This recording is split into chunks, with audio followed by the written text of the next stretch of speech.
واش فايت لكم لاحظتوا عند الوليدات ديالكم مشاكل على المستوى العلائقي السلوكي ولا الدراسي؟ واش سبق لكم ولاحظتوا بحال هاد العلامات؟ مشاكل في التركيز، مشاكل في الحركيه المفرطه، او صعوبات في الكتابه او ما يسمى بالكتابه المعكوسه، ولا ملل في القسم، ولا اشياء اخرى من هذا القبيل.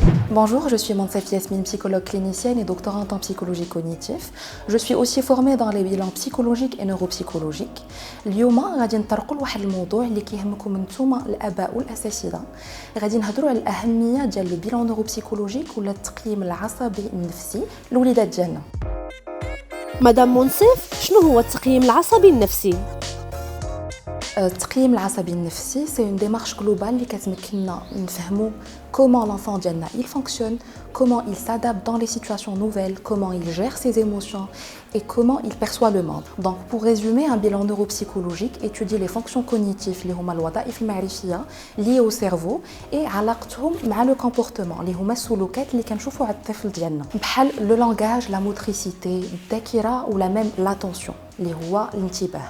Alors contrairement à ce que l'on peut penser, un bilan neuropsychologique ماشي غير des tests اللي كندوزو الاطفال ديالنا, mais c'est aussi des informations qu'on récolte من عند les enseignants, les parents à l'aide des questionnaires اللي تنعطيو ليهم و تيجاوبوا عليهم, et ça nous donne une vision على le fonctionnement global ديال l'enfant.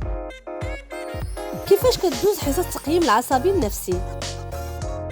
Donc on a la première séance il y a une séance d'anamnèse اللي كان récolter فيهم le maximum d'informations par rapport au développement ديال l'enfant من الصغر ديالو, شنو هما الصعوبات, فوقاش هضر, فوقاش تمشى. Après, on a les séances qui viennent par la suite, maximum 4 séances, qui sont en fonction de l'endurance ou la capacité de l'enfant. Ça veut dire qu'il y a des enfants qui ont 3 séances, qu'il y a des enfants qui ont 4 séances, ou des séances entre 1h15 et 1h30. Donc, ces séances, c'est les épreuves. Après, on a la dernière séance, il y a la séance du compte rendu. Les تنشرحوا les parents شنو هما الصعوبات اللي عند الوليدات ديالهم, le profil cognitif global d'une manière très détaillée, و تنقولوا لهم شنو هما les points forts ديالهم ou les points faibles ديالهم à améliorer, و شنو هما les recommandations et les accompagnements اللي يمكننا نديروا معاهم, et la prise en charge en parallèle. مدام منصف، شنو هما الاختبارات اللي كيكونوا في هذا التقييم؟ Un bilan neuropsychologique, il ne se résume pas à un test de quotient intellectuel qui fait un test ديال الذكاء اللي كيمكننا من la mesure des différentes intelligences ou le raisonnement de l'enfant. Contrairement à ça, oui, effectivement, c'est une batterie très importante, mais qu'on a d'autres batteries de tests, ils évaluent plusieurs d'autres domaines. Par exemple, la motricité, le langage, l'attention, la mémoire et bien d'autres fonctions cognitives. Aussi, on utilise des tests pour évaluer la dimension émotionnelle. وفاش كيعاون الوليدات ديالنا هذا التقييم؟ Alors, هنا يمكننا نهضروا على 4 المحاور. المحور الأول هي la compréhension globale ديال le profil cognitif ديال l'enfant ديالنا. Ça veut dire يمكننا نعرفوا واش عنده une difficulté ou là une faiblesse ou là carrément un trouble qu'on doit développer أبكر ما يمكن. المحور الثاني la précocité du diagnostic.